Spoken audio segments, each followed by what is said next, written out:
Vishnu sir जो हमारे cooperative में हेल्प करते हैं, स्किल ट्रेनिंग देते हैं महिलाओं से बातें करें।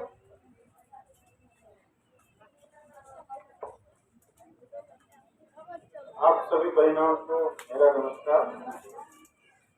आप में से काफी बहनें जो पहले जो आयोजित प्रोग्राम से आप लोगों से मिलना हुआ होगा, कुछ जाने पहचाने चेहरे भी नजर आ रहे हैं और कुछ नए, और बड़ी खुशी है कि आज आपके सामने बात करने का मौका मिला।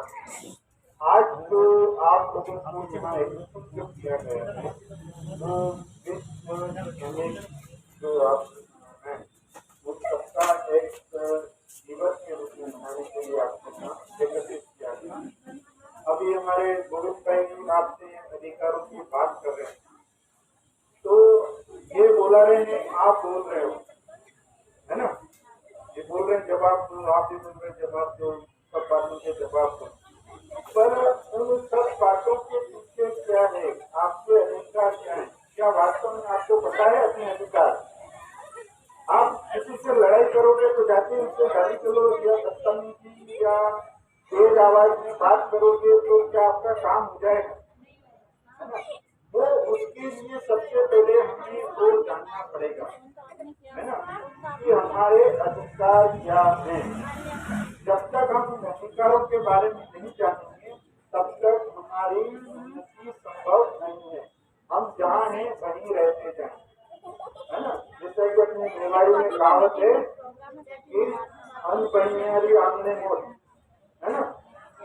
तो इस तरह से अगर हमें भी जानकारी नहीं है तो हमारी भी वही काम करते करते हमारी भी वो हो जाना दूसरी और आगे नहीं बढ़ पाएंगे, है ना?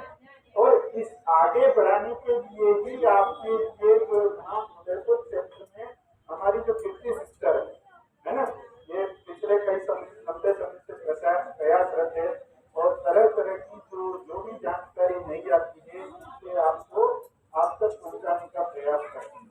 और दूसरा है कि आपको एक समूह में बांटने का काम भी करती है। कहते हैं ना संगठन में शक्ति है ना? तो हम संगठित तो हो जाए पहले, और इसीलिए आपको यहाँ एकत्रित किया गया कि आप संगठित हों, और संगठित होने के बाद आपकी पहचान क्या है? अभी आपकी पहचान क्या है? कोई पहचान है आपके पास? आइडेंटिटी ये क्या है? क्या है? क्या है आप बताएं? ये गले में जो लगाया ना आपने, ये क्या है? ये पहचान है। तो आप अगर किसी को ये कहोगे कि ये मेरी पहचान है तो उससे अगला पहचान जाएगा आपको। आपको बताना पड़ेगा मैं क्या हूँ, है ना? मैं किससे जुड़ी हुई हूँ, किस संगठन की सदस्य हूँ, ये आपको बताना पड़ेगा। और इसमें सबसे पहला है कि अपने जो दिमाग में मस्तिष्क में आपको कुछ बातें सेव करके रखनी है, उनको सही। सबसे पहला जो आप अपनी पहचान बता रहे हैं, ये पहचान अपनी किसी भी बहन के पास नजर आती है तो उसे आप कभी भी अलग नहीं समझे। वो किसी भी स्तर पर संघर्ष कर रही है या किसी भी प्रकार की उसकी मुसीबत है तो आपको बिना सोचे समझे उसके साथ एक बार जाके खड़ा होना, चाहे उसकी पारिवारिक समस्या हो, चाहे उसकी सामाजिक समस्या हो, चाहे उसकी कार्यस्थल पे जो कोई भी समस्या है उसका, है ना? पहले तो एक बार उसके साथ सपोर्ट में भाई चिंता मत करो, मैं तुम्हारे साथ आता, है ना? उसके बाद फिर उससे पूछे हुआ क्या है ना? फिर उसके तहत आपको रणनीति बनानी है। अगर आपके साथ आप दो ही मिलकर के उस कार्य को कर सकती है तो अच्छा है। अगर ज्यादा जरूरत है तो आपको ऐसी जो सेलेक्टेड जो बहनें हैं अपनी, है ना, या जो हमारे जो संगठन को चलाने वाले जो लीडर हैं उनके सबके पास उनका नंबर होना चाहिए। अगर ऐसी परिस्थिति बनती है तो सबसे पहले उसको इन्फॉर्म करो कि भाई हम इस जगह हैं, ये घटना स्थल है, यहाँ ऐसी बात हुई है और आपकी जरूरत है ना? तो वो भी अपने प्रयास करके वहाँ पहुँचेंगे और आप भी वहाँ हैं, है ना? तो सबसे पहले ये चीज आपको सब लोगों को होना चाहिए कि हमें एक दूसरे के बारे में जैसे ही पता चलता है तो सबसे पहले तो उसके सपोर्ट में जाके खड़े हों और फिर उसको जो भी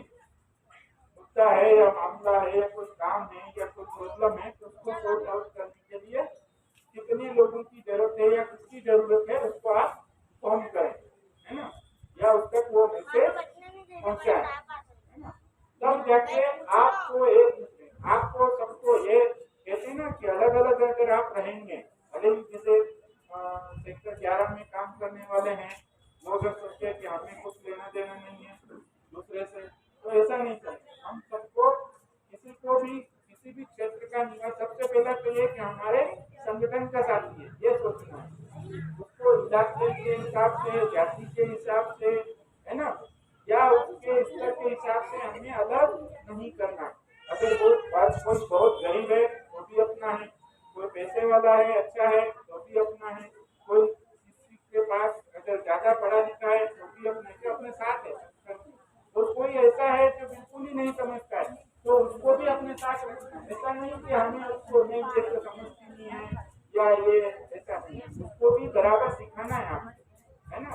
ऐसा करने से क्या है कि उन लोगों को अपने पता चलेगा और उनको आत्मविश्वास जागृत होगा और वो आप लोगों के साथ जुड़ेंगे, है ना। और अभी जैसे हमें मजदूरी की भी बात की गई थी कि हमें मजदूरी पूरी मिलनी चाहिए, है ना। पर मजदूरी पूरी कब मिलेगी?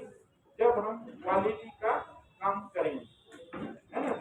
उसमें दोनों की भागीदारी होती है, एक तो काम करने वाले की भी और जो काम कर रहा है उसके लिए संसाधन जो है वो कौन देगा? जिसके यहाँ हम काम कर रहे हैं वही देगा। तो वो हमें उनके बारे में भी पता होना चाहिए कि हम क्या काम कर रहे हैं, उसके लिए किस साधन की आवश्यकता है ना। अगर वो ये कह देता है कि नहीं ये चीज सफाई नहीं हुई या ये चीज व्यवस्थित नहीं हुई, पर उसके लिए जरूरत किस चीज की है ये हमें पता होना चाहिए, है ना। अगर जैसे हमें वो दे तो रहा है घटिया सामान ला के और उम्मीद करता है कि आप अच्छा करके दो तो कैसे करके दो, पर वो जानकारी हमें होनी चाहिए कि किस ब्रांड का किस नाम का जो है ये लिक्विड काम आएगा या साबुन काम आएगा या और कोई केमिकल काम आएगा, है ना। दूसरा ये है कि काम है उसके साथ साथ आपको अपनी सुरक्षा का भी ध्यान रखना है। सुरक्षा कैसे? कोई भी काम कर रहे हैं तो वहाँ पर हर जगह रिस्क रहती है ना। तो हमें सबसे पहले तो है हमारा जो है मास्क से मुंह कवर करके रखना है, ताकि वो जहाँ भी हम जिस जगह भी काम कर रहे हैं वहाँ अगर किसी भी प्रकार के कीटाणु या वायरस होते हैं तो वो सांस के द्वारा हमारे शरीर में नहीं जाए, पहली बात। दूसरा जो है हमें हाथों की भी सुरक्षा रखनी है ना। ऐसा नहीं कि कई केमिकल ऐसे होते हैं जो हमारी त्वचा को नुकसान पहुंचा सकते हैं, तो हमें उसके लिए ग्लव्स काम में लेने हैं। पर ये नहीं है कि ये सब आपको कौन ला के देगा, जो जहाँ आप काम कर रहे हो वहाँ आपको डिमांड करनी, ये नहीं कि आपने खरीद लिया और वही सब जगह काम कर रहे, है ना। तो ये चीजें आपको ध्यान होनी चाहिए, अपनी सुरक्षा। और दूसरा अगर क्वालिटी का अगला काम चाहिए तो क्वालिटी का भी माल भी ला के देगा तब आपको वो काम करना चाहिए। दूसरा क्या है कि इसके साथ साथ जो है हमें एक अच्छा जो वर्कर्स होने के साथ साथ हमारा जो व्यवहार है वो भी अच्छा होना चाहिए। हर जगह आक्रामकता या ऐसा नहीं होना चाहिए। देखो हमारे व्यवहार से हमारे संबंध बनते भी हैं और संबंध बिगड़ते भी हैं, है ना। तो जहाँ अगर वास्तव में अगला नहीं समझ रहा है और फिर अगर आप थोड़ी कठोरता लाते हो तो ठीक है, पर ये नहीं कि हमें मतलब जैसे कई लोगों का एटीट्यूड हम जाते हैं बाजार में देखते हैं तो वो क्या है कि उनका भले खरीद रहे हैं पर इस तरीके से बोलते हैं कि पूछो मत, है ना। और कई इस वजह से उनके व्यवहार से कई लोग तो उनसे सामान ही लेना पसंद नहीं करते हैं, है ना। और कई लोग को नुकसान भी इसीलिए होता है। तो हमें अपना व्यवहार भी अच्छा बनाए रखना है कार्यस्थल पर, है ना। ये अगर छोटी छोटी बातें अगर हम रख के चलेंगे और इसके साथ संगठन के साथ साथ जो हमारे जो सिस्टर हैं इन्होंने आप लोगों के लिए एक बहुत बड़ा सपना देखा है कोऑपरेटिव सोसाइटी का, और जिसका हमने 2 ट्रेनिंग प्रोग्राम भी कर चुके हैं और उसकी स्किल की भी ट्रेनिंग शुरू की है ना। तो आप लोगों ने सभी से है कि जो नहीं जुड़े हैं अभी तक वो भी प्रयास करें, वो सिस्टर से और दादी बहन जी एकता जी सबसे मिले और अपने भागीदारी उसमें सुनिश्चित करें, क्योंकि आप सबको उसमें सदस्य बनना है ना। जिस तरह से ये संगठन आपका है इसी तरह से वो कोऑपरेटिव सोसाइटी जो है वो भी आप ही की है, वो किसी की व्यक्तिगत नहीं है, ठीक है। तो आपको उसके साथ भी जुड़ना है, क्योंकि अगर आप वहां से कमाई करेंगे जहाँ भी आप काम कर रहे हैं जो भी पैसा आपको मिल रहा है तो हमारे घर खर्च के बाद जो भी बचत हम कर पाते हैं वो हम उस जमा कराएं, या जब भी हमें आवश्यकता हो तब हम उनसे वहां से लोन लें। तो उसमें हमारा फायदा है कि हम जो भी काम करते हैं वो इजी हो जाएगा, और अगर हमारे पास वो पैसा बचता है और उसमें हम जमा कराते हैं तो उस पैसे पे हमारा ब्याज मिलेगा, है ना। तो ये एक हमारा अच्छा उन्नति के लिए एक अच्छा हमारा जो स्तर है वो ऊपर उठेगा। और एक दूसरा जो है, एक आप नहीं पे भी हद से करोगे। एक तो अभी आप जैसे हमने कई लोगों से बात होती है, तो जैसे ये पैसा किसी ने इन्वेस्ट किया था वो मिल नहीं पा रहा है, या तो सोसाइटी फेल हो गई है, या उसका दिवालियापन हो गया है, या कई सारे कारण है ना। तो अब लोग बात करते हैं तब भले कहते हैं हमने वहाँ इतना पैसा इन्वेस्ट किया था, पर ये जब आप इसमें, ये आप ही का संगठन है, आप ही की सोसाइटी है, और उसमें आप हद से कह सकते हैं। और अगर उसमें अगर ऐसी कोई परिस्थिति बन ही नहीं पाएगी, क्योंकि आप उसमें सब हिस्सेदार, आप ही का पैसा है, आप ही उसी के मालिक हैं। इसलिए आप सबको उससे जुड़ना है और अधिक से अधिक संख्या में भागीदारी निभानी है, और उसके हर एक्टिविटी में भी पार्टिसिपेट करना है, ताकि आपको समूह के रूप में, व्यक्तिगत रूप में आपको उसका फायदा मिल सके। अगर हम इस दिशा में प्रयास करते रहें और आज संकल्प लेते हैं कि हमें जो सोसाइटी के साथ भी जुड़ना है और उस संगठन के साथ भी मजबूती से खड़ा रहना है, और जैसे कि हमारे गोविंद भाई बता रहे थे कि जवाबदेही का अधिकार, इस तरह के अधिकार हमें ही, जब हम किसी प्रकार की कोई भी कमी या ये सोचते हैं कि ये अगर और होता तो हमें ज्यादा फायदा होता या ये हमारे हित में होता, तो अगर ऐसा हमें कुछ लगता है तो हमें संगठन के सामने वो बात रखनी चाहिए और उसको कानून बनाने के लिए सरकार को मजबूर करना चाहिए, है ना। और मजबूर किस तरह से, अलग अलग तरीके से किए जा सकते हैं, जैसा कि आप बता रहे थे पोस्ट कार्ड अभियान, है ना, जिसमें हम अपना जो भी हम चाहते हैं वो उसमें लिखें। इसके अलावा दूसरे धरना प्रदर्शन भी होते हैं, है ना। और जब जो इन्होंने बताया कि अभी आपको जब वोटिंग मशीन पे जो हम वोट प्रेस करते हैं और वोट जाने के बाद वो जीत जाता है ना, तो उस व्यक्ति को भी हम बार बार स्मरण दिलाएं, याद दिलाएं, है ना। अगर हम किसी क्षेत्र में रहते हैं, मोहल्ले से संबंधित काम है तो पार्षद को दिलाएं, शहर से संबंधित काम है तो वहाँ का जो भी मुखिया है उसको दिलाएं, एमएलए एमपी सबको दिलाएं।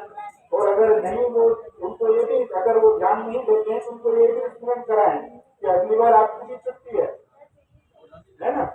क्योंकि हमारे वोट का जो है ना वैल्यू, अभी आप लोगों ने देखा होगा, अभी राज्यसभा के लिए जो चुनाव हुए हैं, आप लोगों को उसको थोड़ा, हाँ, उसमें करोड़ों रुपए खर्च हुए और सबसे बेस्ट आपने सुना होगा मुख्यमंत्री अपने उदयपुर में आके रहा, है ना। तो वो क्या है, हमारी वैल्यू से वो बने, हमारे वोट की वैल्यू से वो बने, और उनके वोट की वैल्यू से वो राज्यसभा मेंबर बनेंगे, और फिर उन सब की वैल्यू मिला करके राष्ट्रपति को बनाएंगे। तो ये क्या है, उनको ताकत किसने दी, अपन ने दी। आज मेरी बात, हम आपके अधिकारों की बात कर रहे हैं, इसमें उदाहरण दे रहे हैं। आप लोगों ने सुना होगा कि जब हमारे जो संसद में जब लोग बैठते हैं तो वहाँ उन लोगों का मैच चलता है, उन लोगों की भी तनख्वाह मिलती है, उन लोगों को भी आने जाने का भत्ता मिलता है। जब ये लोग अपना भत्ता और वो आने जाने का और पेंशन या जो भी उनकी सैलरी है वो इतनी ज्यादा बढ़वा देते हैं कि किसी उम्मीद ही नहीं, है ना। और आप और हम क्या है कि बार बार कहते रहते फिर भी नहीं बढ़ता। अगर हम 100 रुपए की डिमांड करते हैं तो वो 10 रुपए देने को तैयार नहीं होते, और वो उन लोगों को अगर 100 रुपए चाहिए तो अपनी तनख्वाह में 125 150 रुपए बढ़वा देते हैं, है ना। और काम क्या करते हैं, आप और हम देख ही रहे हैं, है ना। कई सारे तो पेंडिंग है, कहीं भी अगर कोई घटना स्तर पे कोई ऐसा हो गया है जहाँ उनको टाइमली पहुंचना है तो वहाँ वो सबसे लेट पहुंचते हैं, है ना। और उसमें भी फिर उनको ये रहता है कि मेरा फोटो जो है अखबार में सही अच्छा से आया कि नहीं आया, है ना। तो उन लोगों को जिनको कम मेहनत में इतना ज्यादा सरकार वो लोग ले लेते हैं, और हमें जो वास्तविक हक चाहिए उसके लिए भी हमें लड़ना पड़ता है और फिर भी नहीं मिलना पड़ता। तो इसके लिए क्या क्यों नहीं मिलता है कि हम जागरूक नहीं है ना। हम लोग कहते समझते हैं कि वाह गोविंद जी बोल रहे हैं तो उनके कहने से हो जाएगा, मेरे कुछ करने की जरूरत नहीं। ऐसा नहीं कि हम सबको करना है, तब जाके हम अपने लक्ष्य पर पहुंच जाए। और मैं तो आपको यही कहूंगा, तो संचित रहें और एक्टिव रहें, हर गतिविधि में भाग लें, हर चीज को समझें, तो इससे आपकी जानकारी बढ़ेगी। क्योंकि ये जरूरी नहीं कि हमें पढ़ा लिखा हो, कई बार करके भी हम समझ जाते हैं। क्योंकि हम आपकी तरफ की पहले भी काम किया हुआ है, कल में जो आदिवासी महिला संगठन है वहाँ एक झवेरी बाई करके है, वो इतनी जानती है, वो टाइम कराओ तो टाइम स्तर पर एक नया प्रशिक्षण केंद्र भी स्थापित किया जहाँ उन्होंने कंप्यूटर सिखाना, आदिवासी महिलाओं को सिलाई सेंटर आदि चालू स्टार्ट करा, जिससे आप घर बैठे रोजगार कर सके या नया काम सीख सके। वो अभी उनका प्रेजेंट है अहमदाबाद में चल रहा है उनका सिलाई सेंटर, जहाँ उन्होंने 30 डोमेस्टिक वर्कर को नई सिलाई सेंटर पर जाकर सिलाई सिखा रहे हैं। और उनका तय दिल से धन्यवाद देना चाहते हैं कि उन्होंने आकर अपना कीमती समय हम लोगों को दिया। धन्यवाद है। आगे की कड़ी में मैं विक्रम जी भाई साहब जो जिला विधि सेवा प्राधिकरण से पधारे, उनका धन्यवाद ज्ञापित करना चाहती हूँ। आपने जिला विधि की जानकारी हमारी महिलाओं बहनों को दी। किस तरह महिलाएं अपने काम के साथ साथ अगर कोई मुसीबत पड़ती है, उनके घर के संबंधी, हिंसा के संबंधी या कोई भी घटना होती है, तो उसके लिए किस तरह निःशुल्क सहायता प्रदान कर ले सकती है, उसके बारे में जानकारी दी। उसके लिए विक्रम जी भाई साहब का बहुत बहुत धन्यवाद। आज अतिथि हमारे घनश्याम जी यहाँ पधारे हुए जो दूरदर्शन में, उन्होंने हमें एक साथ रहकर एक यूनियन से जुड़ने को कहा है, जिसमें यूनियन से जुड़ने से हमारे जो अधिकार है उनकी हम मांग कर सकते हैं। एक व्यक्ति के मांगने से कुछ नहीं मिलता, जब यूनियन में जुड़ेंगे, सबके साथ में रहेंगे तो हमारे अधिकार हमको प्राप्त हो सकेंगे। इसके लिए सर ने हमें कहा। धन्यवाद सर।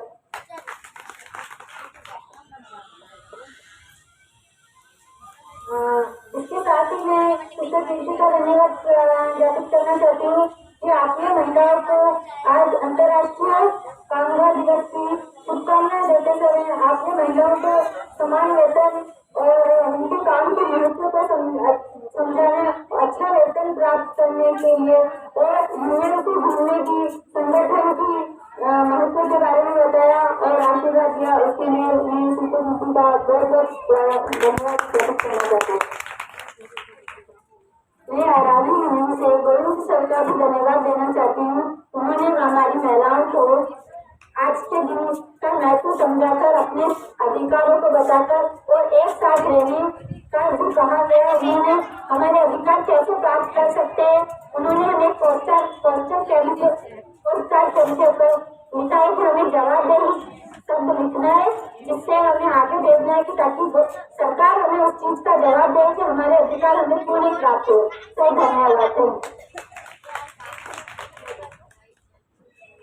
और इसी तरह मैं भारतीय सरकार धन्यवाद देना चाहती हूँ, क्योंकि उन्होंने हमें हमारे यहाँ पे कोऑपरेटिव के लिए बहुत सी कोऑपरेटिव में हमें महिलाओं को जुड़ने के लिए कहा और नए नए स्किल ट्रेनिंग देकर महिलाओं को नए नए रोजगार से जोड़ने के लिए वो हमारे साथ में उन्हें प्रशिक्षण दे रहे हैं। साबुन बनाना, आम बनाना आदि, और आगे हमें मसाला लेके गए थे जहाँ पे हम महिलाएं कैसे काम करके अपना रोजगार करेंगे उसकी जानकारी दी। Thank you.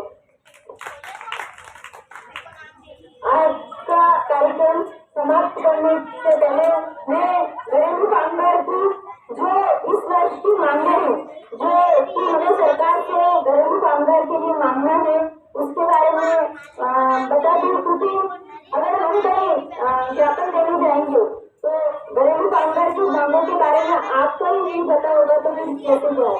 तो इसके बारे में मैं आपको बताना चाहूंगी। इस वर्ष की हमारी घरेलू कामगारों के बीच में जो पहले ही सामाजिक सुरक्षा मिले और ये सब वो तो नहीं, उसके साथ ही इस वर्ष कुछ मांगे और भी हम उसके साथ में ज्ञापन के साथ में जोड़ना चाहेंगे। तो घरेलू कामगार के लिए राज्य स्तर पर कानून बनाया जाए। ये नहीं कि एक जिले में चल रहा है, दूसरे सभी राज्य स्तर पर एक समान घरेलू जो जितने भी घरेलू कामगार है उन सबके लिए एक कानून बनाया जाए, जिससे कि घरेलू कामगारों को उचित मजदूरी, कार्य और कार्यस्थल पर सुविधा, अगर वो कहीं काम करने जा रही है तो जैसे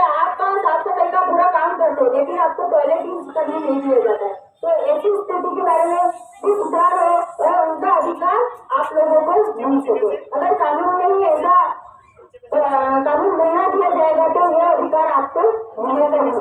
घरेलू कामगारों के लिए अलग से सामाजिक सुरक्षा बोर्ड का गठन हो, क्योंकि जिस प्रकार भवन निर्माण मजदूर डेयरी का ऑफिस बना हुआ है कि वहाँ पे जितने भी पंखाने वाले काम वाले हैं तो उनका वो ऑफिस है, वैसे ही हमें भी घरेलू कामगार जितनी भी झाड़ू पोछा बर्तन करने वाली जितनी भी महिलाएं हैं उनके लिए भी एक बोर्ड का गठन होना चाहिए, और ताकि हम हमारे घरेलू कामगार महिलाओं की परेशानी उस विभाग में ले जा सके, उनके हर अधिकार के लिए हम लोग उस विभाग में जाके बात कर सके। तो हमारे लिए ऐसा एक बोर्ड का गठन होना चाहिए।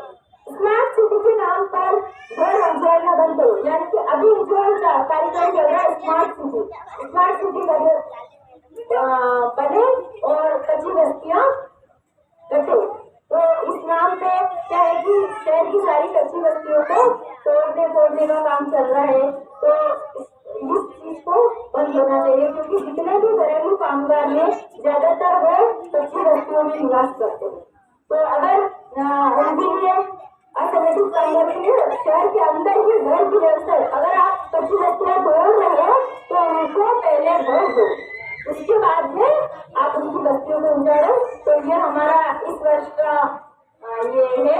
तो कभी भी आपको हम लोग ज्ञापन देने कहीं जाएंगे तो आपसे विनती करेंगे कि 4 महिलाएं हमारे साथ चले, तो एक एरिया से लीडर लोग और महिलाएं हमारे साथ आने के लिए, क्योंकि हम किसी विभाग में घरेलू कामगार की महिला शिकायत या फिर ज्ञापन लेके जाते हैं तो वहाँ पहले हमें क्या बता दिया जाता है कि मैडम आप काम करते हो क्या, तो इसके लिए हमें आपका सहयोग आवश्यक होगा। तो जब भी आपसे निवेदन किया जाए कि हम लोग कहीं ज्ञापन लेने जा रहे हैं तो हमारा आप लोगों का साथ हमारे साथ रहेगा। इसी आशा के साथ आज की कार्यक्रम को समापन की ओर ले जाया जा रहा है। और अभी आप लोगों के बीच में नाश्ता पीछे से नाश्ता जहाँ बैठे हो वहीं बैठे हैं, आपकी सीट पे नाश्ता वितरण हो जाएगा, उसके बाद में आप लोग और जब तक सर एक गाना सुना रहे हैं तो आप उसका भी आनंद ले लो।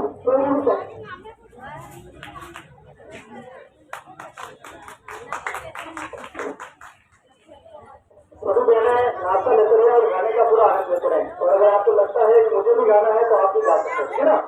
तो ये गाना अनुपम जी ने गाना बनाया और गाने का मुख्य उद्देश्य ये है कि हर व्यक्ति के जीवन को सुधारना, हर व्यक्ति के जीवन में खुशी आए। और आज ही गाना क्या कह रहा है इसके बारे में अपन समझ लेंगे और शब्दों को जरूर समझे आप, ठीक है ना। संघर्ष की हम सुने जिंदगी आंसुओं से नहाए, शाम प्रेमी न हो रात बैरी न हो, और की आंख पर डगमगाए न हो, इसलिए राह संघर्ष की हम सुने तो जिंदगी आंसुओं से नहाए न हो। सूर्य बादलों का न तेरा रहे, रोशनी रोशनाई में डूबी रहे, जो नई मान फुटपाथ पर हो करा, हर समय आत्मा सब पूरी न हो। आत्मा में तुझी हो निशानियाँ, आत्मा में बनी हो न खुशहालियाँ, एक महलों में सबकी कमाइयाँ न हो, एक महलों में सबकी कमाई न हो। इसलिए राह संघर्ष की हम चुने जिंदगी आंसुओं से नहाई न हो। कोई अपनी खुशी के लिए बेरुखी रोटियाँ छीन ले हम नहीं चाहते, शीश कर कोई थोड़ा उम्र का सारा उम्र का हर खुशी छीन ले हम नहीं चाहते। तो किसी के लिए मखमली बिस्तरा और किसी के लिए चटाई न हो, इसलिए राह संघर्ष की हम चुने जिंदगी आंसुओं से नहाई न हो। अब तमन्नाएं दिल ना करे खुदकुशी, खाक पर खौफ की चौकसी ना रहे, शर्म के पाँव में ना पड़ी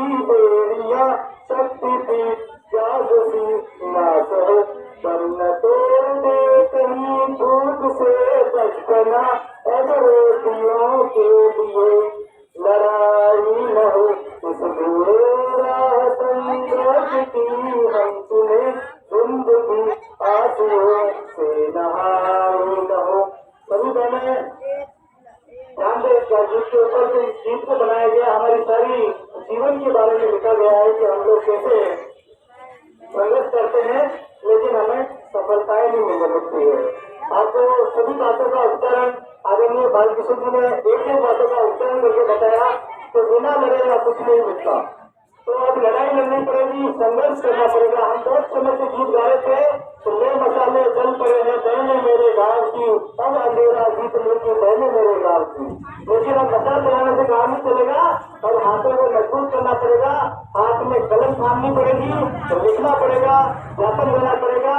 और अगर बात बुराई करनी को पड़ेगी तो आपको साहित्यिक जगत से, सामाजिक क्षेत्र में, राजनीतिक क्षेत्र में, हर क्षेत्र में आपको भागीदारी निभानी पड़ेगी, तभी हम आगे बढ़ सकते, वरना नहीं बढ़ सकते। मैं अपने संगठन के बारे में बताऊं कि आवामी निर्माण मजदूर संगठन मात्र 20 समय से शुरू हुआ था।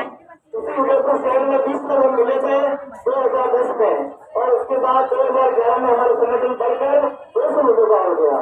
2012, 13, 14, 15, 16, 17 आते आते हमने विचार किया क्यों हम भी राजनीति में भागीदारी करें, और हमारे संगठन ने 17 में अंदर पहला सरपंच निकाला। और पहले सरपंच निकलने के बाद हमें लगा कि हम लोग आगे काम कर सकते हैं। तो 2017, 18, 19 और 20 और 20 और 21 आते आते हमने हमारे संगठन में आज 250 से ज्यादा वार्ड पंच है और 20 से ज्यादा सरपंच है। तो संगठन में छुट्टी तब आएगी जब हम लोग राजनीतिक स्तर पर भी हम अपनी भागीदारी निभाएंगे। आज हमारे कार्यकर्ता सरपंच बनेंगे और हमें नमस्कार करते हैं, बड़ा अच्छा लगता है। उदयपुर में आते हैं सब फोन करते गोविंद जी कहाँ हो, मैं कहा सर यही हो, आ जाइए बात करनी है, जल्दी आओ। बात करनी है, संगठन के बारे में चर्चा होती है, लोगों के बारे में चर्चा होती है, योजनाओं के बारे में चर्चा होती है। गोविंद जी बताओ इस बार क्या करना है मुझे, गोविंद जी बताओ इस बार भवन कैसा बनाना है, गोविंद जी बताओ कि इंदिरा आवास योजना में कैसे पारदर्शिता करनी है, गोविंद जी बताओ नरेगा में इस बार क्या मांग करनी है। तो हमारी बातें कब जाएगी जब हमारी राजनीतिक भागीदारी होगी, जब हमारी राजनीति भागीदारी होगी।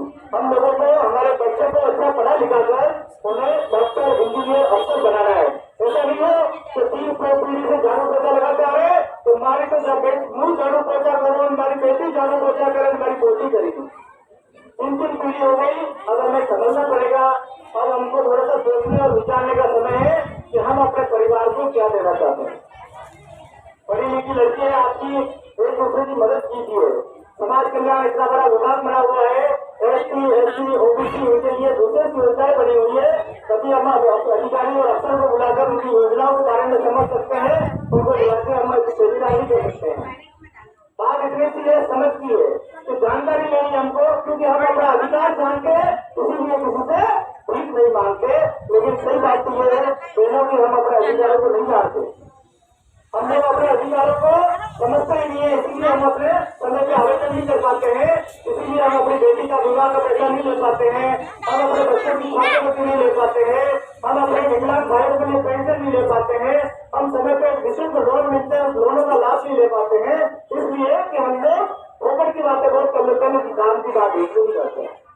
सबके पास मोबाइल है, आपके पास सबके मोबाइल है, सबके घर के अंदर मोबाइल है, एक एक जानकारी मोबाइल के ऊपर डाल दी है, एक एक वेबसाइट डाल दी गई है, एक एक व्यक्ति का नाम डाल दिया गया है। जाइए आप राजस्थान पोर्टल पे जाइए और आप खुद चेक कर सकते हैं कि मेरे गली में कितने लोगों को राशन मिल रहा है, मेरे गली में कितने लोगों को पेंशन मिल रही है, मेरे लोगों को कितने लोगों को पेंशन नहीं मिल रही है। सारी की सारी जानकारी आपको मोबाइल में मिल सकती है। लेकिन आप ये उल्टे सीधे नाटक को सुनकर दे सकता। अगर आप दूसरा नाटक देखना बंद करके कि सामने वाली ने कहीं देखा लड़ेगा कहीं बेटा तक दोनों को माथे भी घूट जाए तब तक आपको लगेगा ही नहीं कि बोले में रहेगा। कई बात है आज बोलना होंडा लाग रहा है तो लड़ी भी पीढ़ी आज कई बात है आज पावड़ा पीढ़ी है ना, बस ये बातें हमारी चालू रहती है। इन बातों को बंद करके अच्छी बातों की ओर आना पड़ेगा, ये सत्यता की ओर आना पड़ेगा। आप जिस समाज से भी बिलोंग करते हैं, मैंने दूसरे में भी कहा था कि समाज में भी आप अपनी बात उठाइए। आप शिक्षित बने हैं, आप मीटिंग में जाना सीखे हैं, आप सीखना सीखे हैं। बालकृष्ण जी जैसे भगवान का आपने ज्ञान सुना है, हम जैसे का आपने ज्ञान सुना है, पंजाब के भाई साहब ने आपको चीज बताइए, ये ज्ञान आपके समाज में जाके भी रखिए, उनको भी समझाइए कि कैसे काम किया जाता है, काम की पारदर्शिता क्या होती है और आप हमारी मदद कैसे करेंगे। कैसे वो एक समूह में आएंगे, एक संगठन में आएंगे और आपके बच्चे भी शिक्षामान बनेंगे, गुणवान बनेंगे। लेकिन सबकी मदद से बन सकते हैं, एक अकेला जना बाढ़ नहीं पा सकता, एक अकेला आदमी कुछ नहीं कर सकता, सबको मिलकर काम करना पड़ेगा। सच्चाई के साथ, एकता के साथ, नैतिकता के साथ, वैदिकता के साथ, धर्म निष्ठा होकर हम सबको काम करना पड़ेगा। तब जाके हमारे बच्चे सक्षम होंगे। नहीं तो ये कर्म चलते रहेंगे। ठीक है, हमारे को ये घर वाला चिंता हमारे बेटे की है, बेटे की है, सब की। और आपने भी खूब चालू है तंबाकू, नूडल, गुटखा, बेटा मिला रहे मरनो है, जो मरनो नहीं है, जिंदा रहना है। भगवान ने हमको जीवन दिया है, ईश्वर ने हमें इतना बड़ा शरीर दिया है, अंदर पेट के अंदर बड़ी फैक्ट्री दी है जो सब काम करती है। और ये फैक्ट्री अच्छा सामान खाती है। आप गेहूं चना अच्छी बाजार की चीजें खाओ, लेकिन इसके अंदर आप जेल डालोगे, तंबाकू, गुटखा, बीड़ी, सिगरेट डालोगे तो आपका शरीर चलने वाला नहीं है। कहीं से आपके गोले अगर ये सब खराब हो जाएगा और एक दिन आपको बीमारी मिलने वाली है। अच्छा खाए तो अच्छा ज्ञान आएगा और गलत खाओगे तो गलत ज्ञान आएगा। एक दिमाग में गुस्सा नहीं रखो। किसी भी घर को स्वर्ग बनाना है तो दिमाग में कभी गुस्सा नहीं रखो, ठंडे रखो। और आजकल तो उदयपुर में बात चल गई तो गरीब आदमी जो आपने ठंडे रहो तो ऐसी लगेगा, ठंडी ऐसी तेज कर दो, बाहर निकल बिल्कुल ठंडा रहेगा। आपने ठंडा दिमाग में ठंडक लाग रही तो भी बड़ी गलती करी किसी में इन्हें माफ कर दो। माफ यदि आप करवा लग जाओ नहीं तो आपको घर संसार तो बढ़ जाएगा। अगर आप माफ करने आपको क्षमता नहीं है तो आपको घर नल बढ़ता 5 मिनट लगेगा।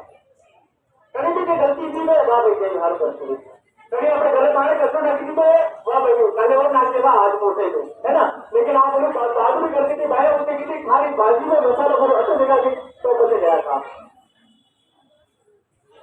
है ना। तो ये प्रेम, मित्रता, विश्वास जगह जगह है। बड़े बड़े लोग घर बढ़िया है, परिवार के ऊपर आए हुए और जगह जगह ये बुद्धि भटक की और गुस्सा आई जो बट ऐसे परेशान गाड़ी हो गया। आप देखो तो पुराने इतिहास में उन्हें देखो तो बाला लोग अपने आक्रमण करवा दिया, आता ही छोड़ के इनको उन्होंने हुक्म चालू गई हुक्म आप कहते हो कि मैं महमूद देश में भी अरे हुक्म चालू गई चित्तौड़ में करो, प्रजा में करो, चलो आओ। सब लोगों ने निमंत्रण देने गया और अपने लोगों पे आक्रमण किया। अंग्रेज अपने देश में नहीं आया, अपने देश में पहली बार गुजरात में सूरत को आया और अंग्रेजियों के साथ इस तरह से कैसे घुसे थे। तो एक एक आदमी ने बताया हमने तेरे को सेनापति बना दूंगा, एक में क्यों तेरे को पूरे जिले का मालिक बना दूंगा। लालच बनाया और अपना लोग लालच में लग गया और सब लोग आपको बर्बाद कर दिया। कभी ना आपको गुलाम किया, पतंजलि का गुलाम हमें गुलामी जमीला छोड़ में अपने हस्बैंड की ओर आने में, सच्चाई की ओर आने में और अपने जो आज संगठन दिवस मनाया आवश्यक और मनाना है। और जो अगर मांगे रखी है मांगा दली अगर जयपुर में जाना पड़े, दिल्ली में जाना पड़े, धरना देना पड़े, उदयपुर में धरना देना पड़े, आप तैयार रहिए। सब जना ने समाचार मिल जाएगा, आप जरूर आ जाओ। अपनी बात कलेक्टर राह में रखूंगा, अपनी बात जयपुर में जाऊंगा तो मुख्यमंत्री राह में रखूंगा, आपका दिल्ली जाऊंगा तो अपने यहाँ अपना प्रधानमंत्री जी राह में रखूंगा तो अपना हर कोई अधिकारी लड़ेगा। ठीक है, महिला शक्ति बहुत बहुत धन्यवाद। आप सभी ने बहुत अच्छे से सुना। आशा है कि आप अपने जीवन को बेहतर करने के लिए, बेहतर बनाने के लिए अच्छे शब्दों का उपयोग करेंगे, अच्छे ज्ञान का उपयोग करेंगे, ऐसी हम आशा करते हैं। और धन्यवाद के लिए मैं सिस्टर कीर्ति जी को बोलता हूँ। मैं विशेष रूप से गोविंद जी को बहुत बहुत धन्यवाद देती हूँ कि हमारी बहनों माताओं को अच्छा जो संदेश दिया है तो अच्छा संदेश, अच्छी बातें लेकर जाना और अपने दिमाग को ठंडे रखना और आगे बढ़ना ही हमारी शुभकामनाएं।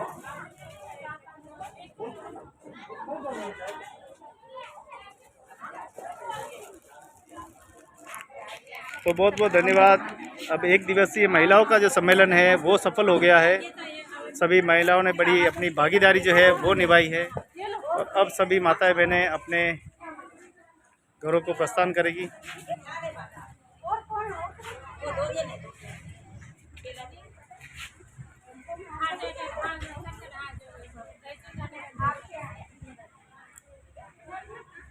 सभी आपस में महिलाओं की जो है चर्चा भी देखो सभी हो रही है।